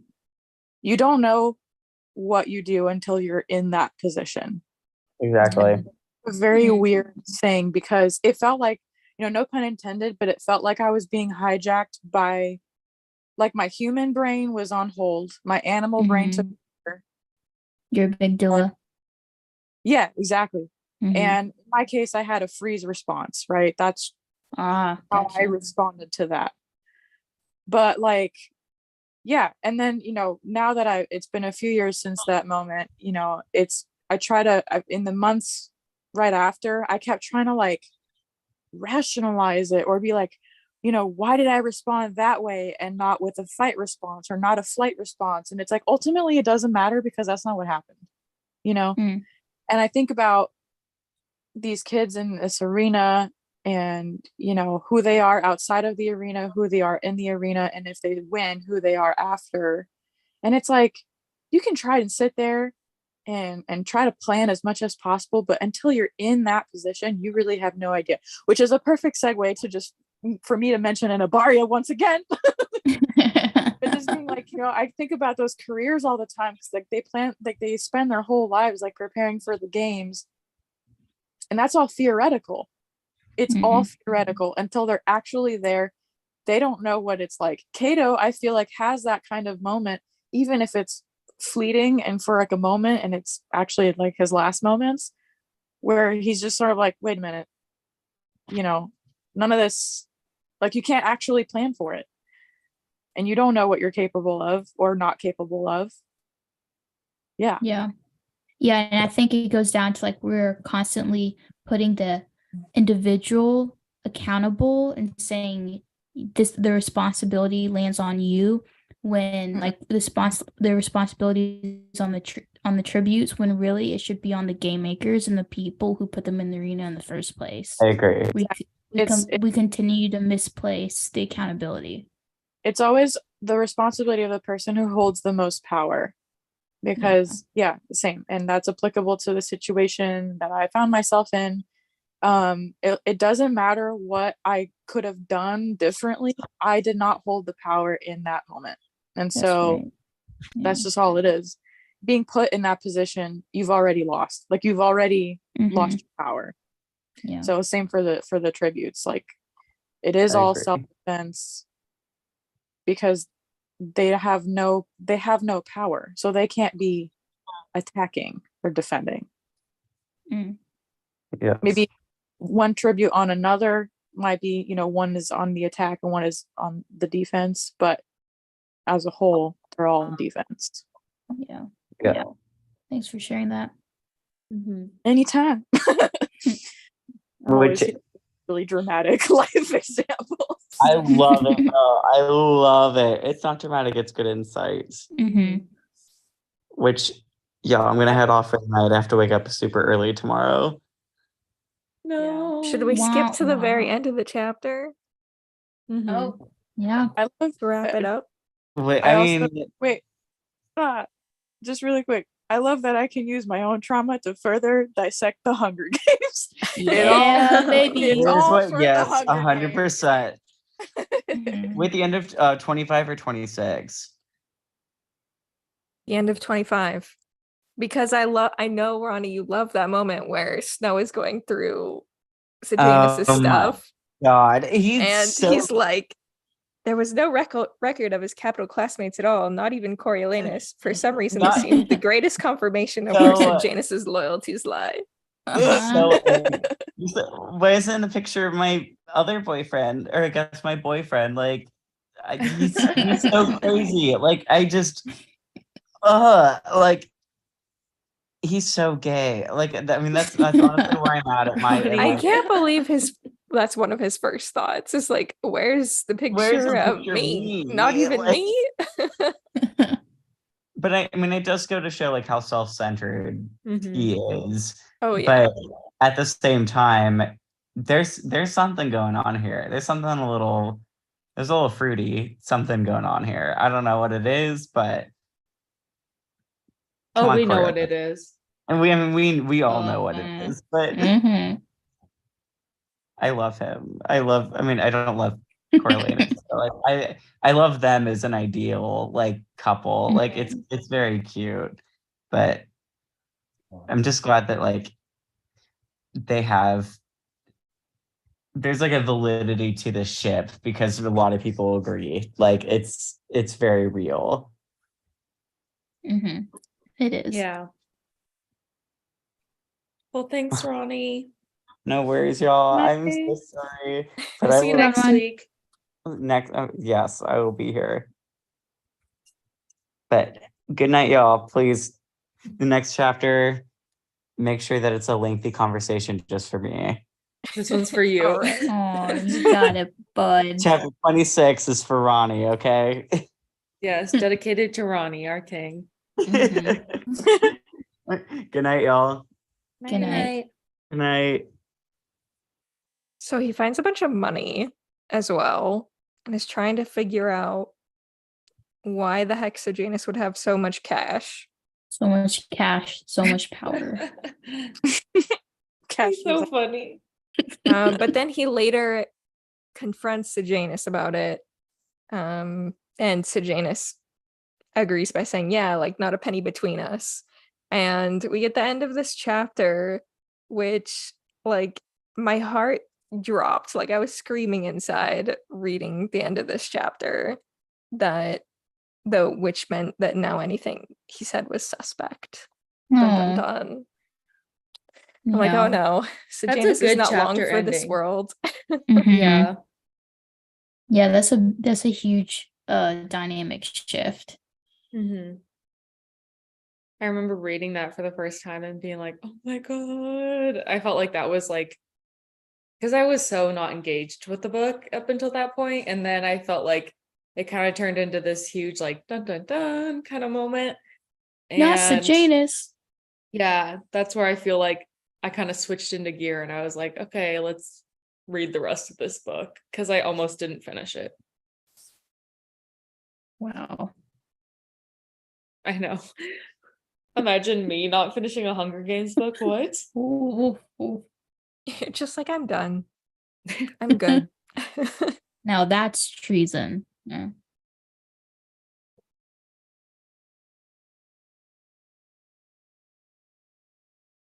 So chapter 26 starts out. So Sejanus and Snow, Coriolanus, Corio, I don't know, are still talking. I'm see, my brain is just gonna This go is there like- every single time, and I'm like, panic.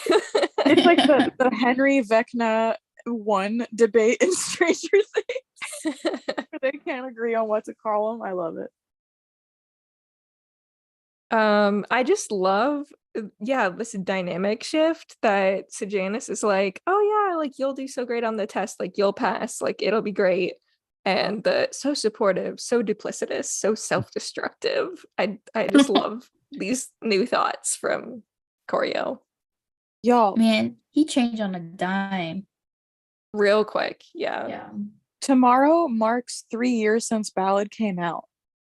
Oh my gosh. I just No way.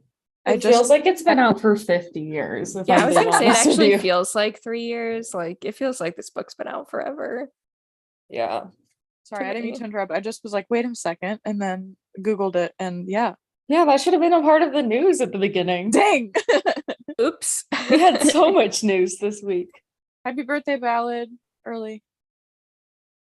Carry on.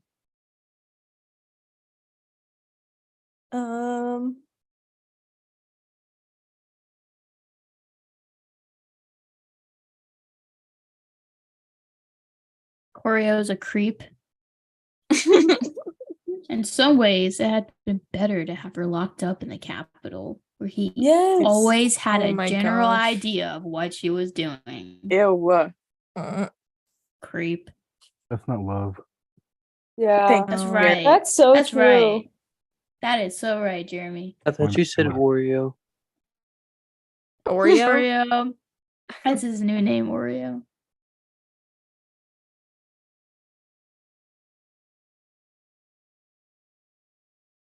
So we kind of skipped over that his plan for shooting down the birds got approved. And Mm. then, I just think of the trailer now. yeah, shooting the birds or shooting Lucy Gray. I don't know. Whatever That he's was- doing in that I scene. think that's the birds because he's aiming up. Mm-hmm. That was my first impression on the first viewing, so I'm gonna go with my gut on that. That Yeah, it's like when you not watch the it, it's end, up.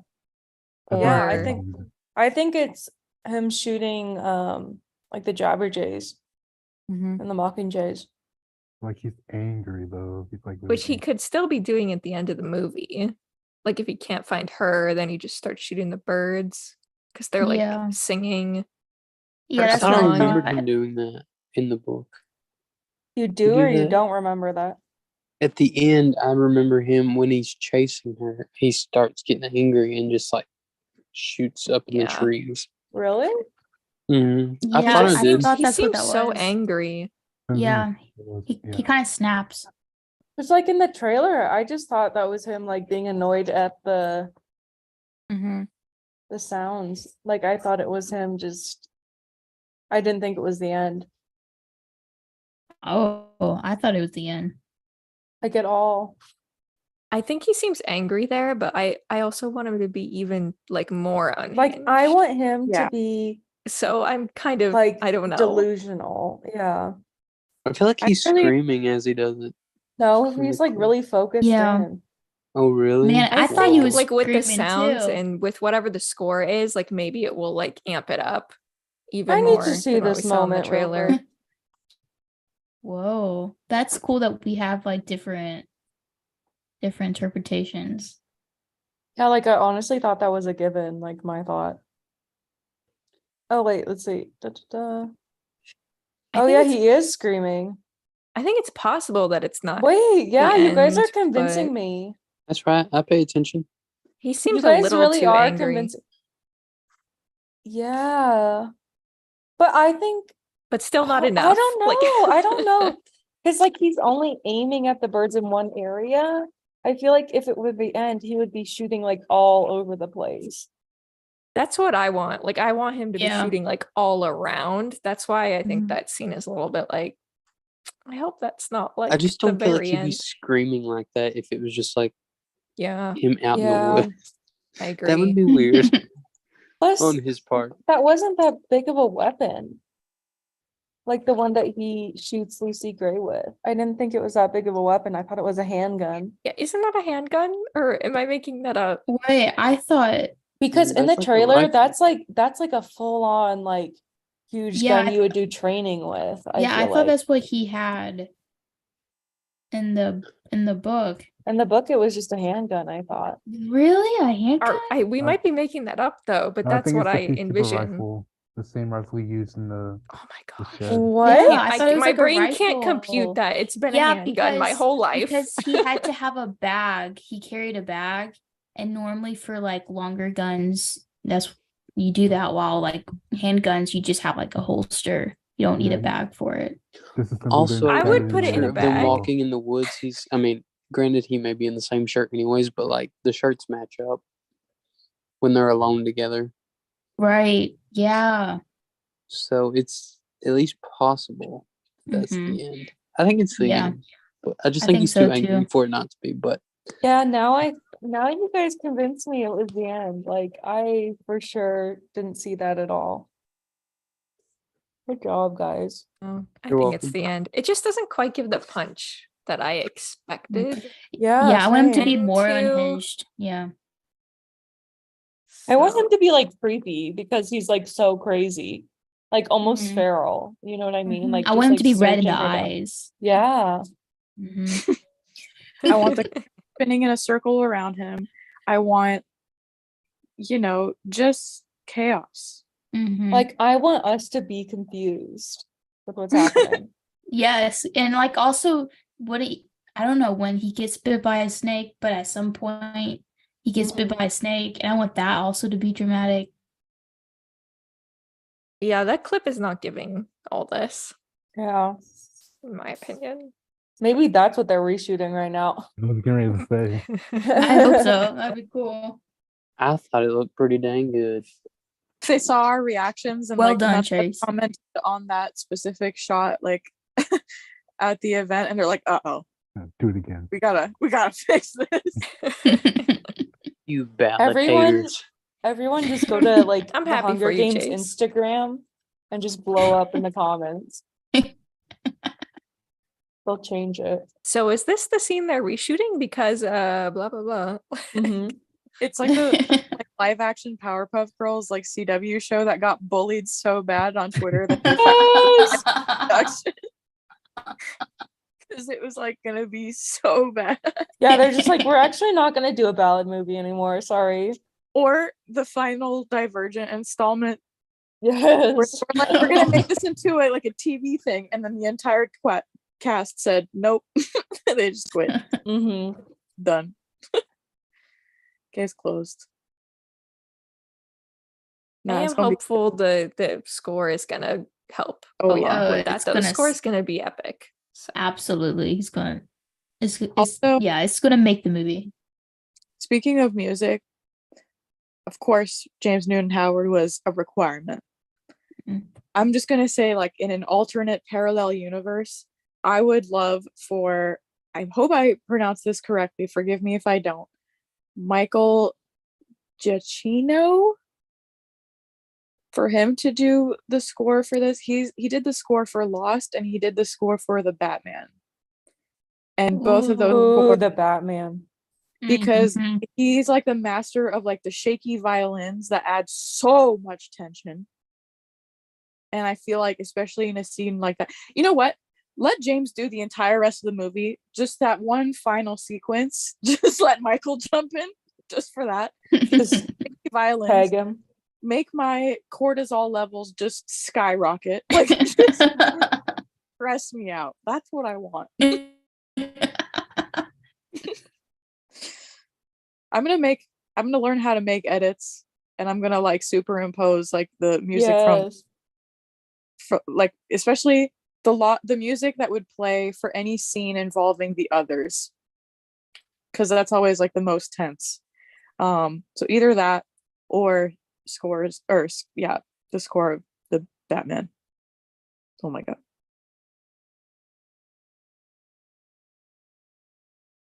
Okay, so we meet Dr. K.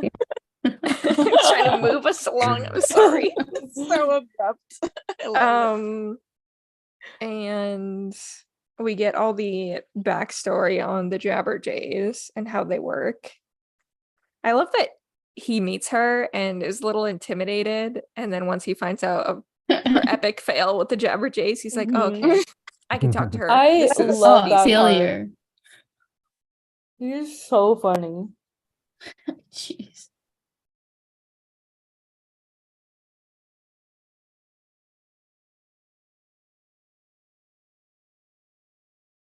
I'm And we- hoping. So Oh, I go know ahead, this is, Gabby. I know this is like not a thing or ever will be a thing, but I'm hoping it's a thing. At the bottom of page 415, Dr. K was like, says, or maybe they had a spy on the base. I doubt we'll ever really know. I so wish there will be a book about this. It's Tigress. I'm just kidding. Mm. This is like the little reference that's then going to become a whole novel. That Right. It's oh gonna my be like, gosh, it was right there in front of you. Oh, I so hope so. But anyways, that's all I got. It is a funny line that I doubt we'll ever really know. Like, I don't know, Suzanne. Will we know? It's like yeah, it's Only like you know if we're gonna know. yeah. Like should we ask you? Yeah.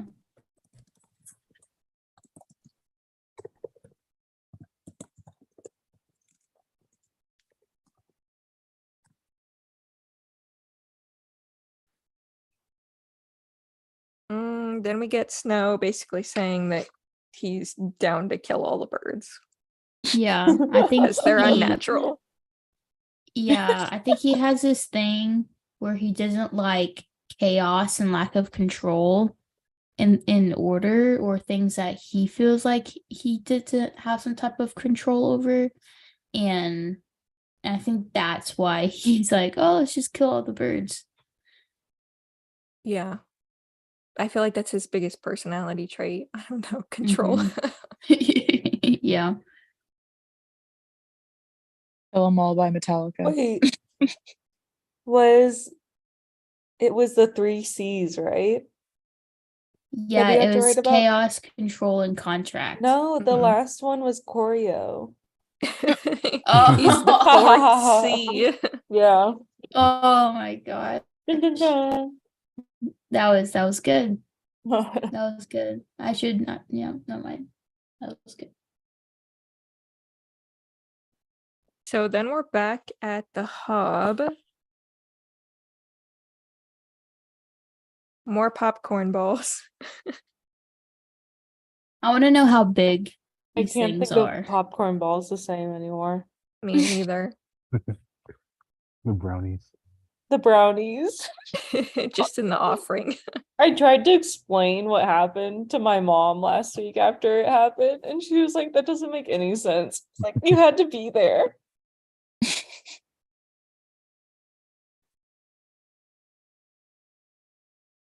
Gabby, you weren't here last week, right? Chase, were you? Yeah, No, yeah. Chase I have was. I have no idea what you're talking about. Okay, so Yeah. last week, what happened? Spark Notes. You know the scene where Maud goes around the hall to collect money, hmm and what happens is Corio puts in a couple coins, but then he puts in some popcorn balls. And and I said that's essentially the same as when you go to church and they walk around the church asking for money and you put a brownie in there instead of money. Korea or So so doing that gives me the same energy as I don't know if I've told this story on here. Oh, It's super God. quick. But like in high school, I went to this very wealthy private French school. Okay, Gabby knows. I've spilled the tea many a times. Anyway, one time I was with my friend waiting for we were like on our lunch break, waiting for our next class. And she was like, I'm gonna take like a 5-minute power nap. So she curls up on the hallway and the floor, right? And she had her like empty Starbucks cup that she had with her that she was gonna like wait to throw out in the classroom once we were let in. So she curls up, she takes like a 5-minute power nap, and her empty Starbucks cup is just like on the floor right next to her. Some sixth grader with audacity comes through and puts a 20 in her cup and just keeps walking. And I was just so stunned. Like, are you joking right now? And yeah, that, really, if that doesn't tell you the kind of school I went to, I don't know what will. But Choreo putting popcorn balls like where like people are asking for money is like the same energy to me. Like, it's just so absurd. Like, I could just picture Maud, who's like, what is she, like 10 years old or something? Just being like, what am I supposed to do? yes, literally. Or like, when companies say they'll pay an artist an exposure, it's like, thanks, that doesn't help at all. Anyway. Yeah. What's like Korea has this weird thing of like bringing stuff that kind of like doesn't matter, like a rose, like a cat, like bringing it like so true. The bag of ice that melts. Yeah. Useless. And the orange scarf, like the random Bloody things he useless. packs in his box. Mhm. I really want to see the popcorn balls in the movie. I need that. Yes, Yeah. I want to. Yeah. We'll bring our own popcorn balls to the premiere. yes, They that's better. so good. But like, I really want that because I want that clip to then be like memed like super hard. Mm-hmm. Oh yeah. Actually, I can come up with some. I think. Some what? Popcorn balls? Some memes. Oh, Oh yeah. Let me just go make some real quick. And mail them to us. you were Yeah. like, yeah, I think I got it covered. I was like, okay. You know who I Good feel like for you. could make a really good popcorn ball? Jessica. Mm-hmm. Oh Ooh. yes. Shout out Jessica. Yeah. I'm not gonna lie, for like 0.5 seconds, I thought you meant Jessica Chastain because I Sorry, was like, AJ. what? Of course. Sorry. I love how Choreo is just like, I'm like never gonna be a bird person. And then 2 pages later, Lucy Gray makes some reference about like being bird-like. And he Yes. starts to get like Birds. birds. Always the birds. Birds. Yeah. It's like, maybe the really is relationship is changing here. Yeah, he's slowly unraveling. Like I think he's going like he continues to go a little bit more insane. It reminds me of SpongeBob. I don't know how to connect the two, but it does.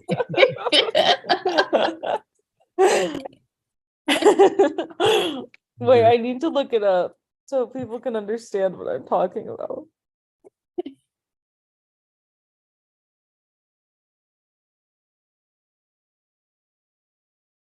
And then I love that line I'm sorry about your father. I'm sorry about my Oh. father, but I don't run Panem. Like, okay, maybe not today, but Yes. I underline that too. And again, it's like he continues to defer responsibility. mm, Did you just say responsibility? Sorry. Responsibility, accountable. What did I say? the Zoom is like still slowing you down. It's fine.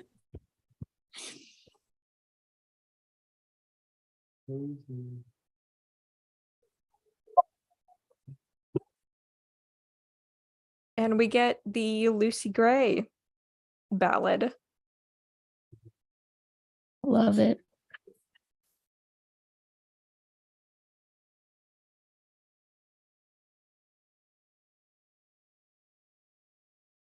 Which Snow doesn't like. Get that ugh boo so ridiculous line, which I think is so funny. He's gonna hope it's- pretend to like it later. What a fake. Never mind. I hope it translates well on film. Mm-hmm. Yeah, this is one I hope can't so too. wait to hear. Yeah. Like all of them, but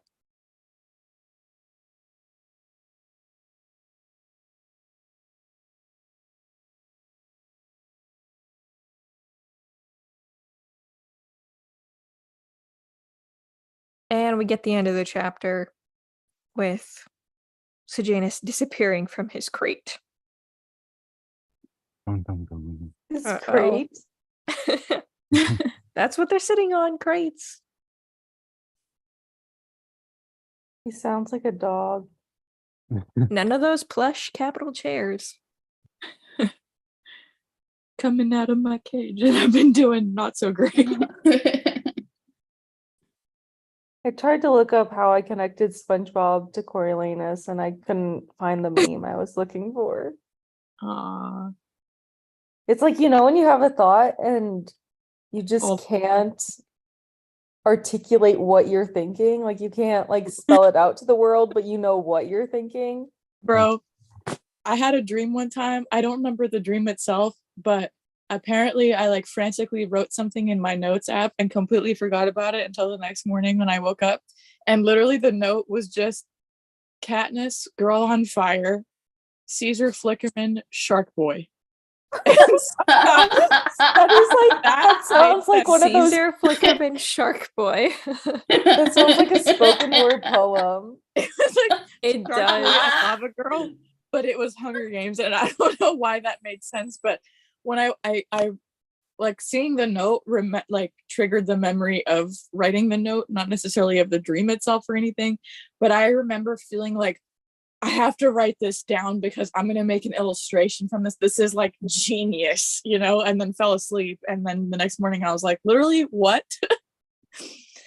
That To was this day, I still iconic. don't know.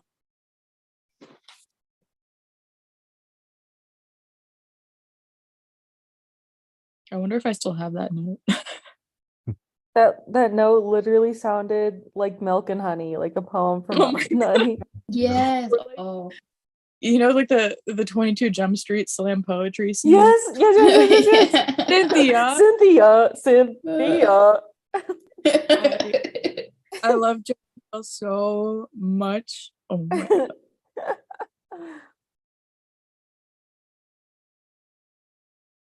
Anyway, tonight's been crazy. Next week is the big chapter. I'm so excited. Next week is a big chapter. Yeah, chapter 28.